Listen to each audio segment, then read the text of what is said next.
Een van die leerlingen is de 13-jarige Anneke Kootstra. Voor een periode van 6 weken maar ze denken om 3 zaken. De fiets, de fietser en het fietspaard. Ik heb met mijn team onderzoek gedaan naar de elektrische fiets en de verkeersveiligheid ervan.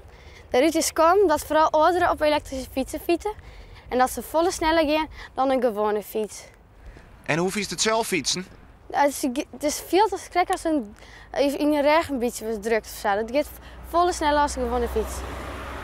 En wat wie voor jou nou de meest opvallende uitkomst tijdens het onderzoek? Nou, dat er volle meer ongelukken door elektrische fietsen binnen dan ongelukken met een gewone fiets. Dat volle sneller gebeurt. En waarom denk je dat zelf dat dat komt? Komt het omdat ze volle vlugger op fietsen kist? Ik trouw dat ze volle vlugger op fietsen is. Maar ik omdat dat ding dat een gewone fiets is. Alleen het is een elektrische fiets en anders kan ze de snelheid verkeerd in.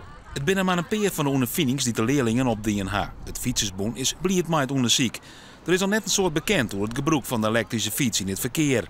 Boven dat kwamen de leerlingen met een aantal nieuwsgierige conclusies. Sommige dingen zijn eigenlijk te eenvoudig dat je er zelf soms niet meer op komt. Regelmatig wordt genoemd. Het feit dat een elektrische fiets harder rijdt, betekent ook dat hij vaker in moet halen. En dat is natuurlijk wel een extra factor in het verkeer. Zowel voor de fietsen die hij inhaalt als voor de extra tegenleers die hij tegenkomt.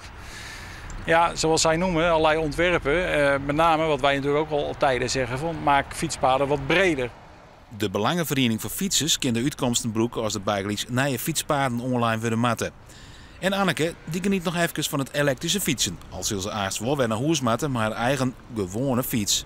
Als de boost omzet, voelt het krek als het in een raket zit.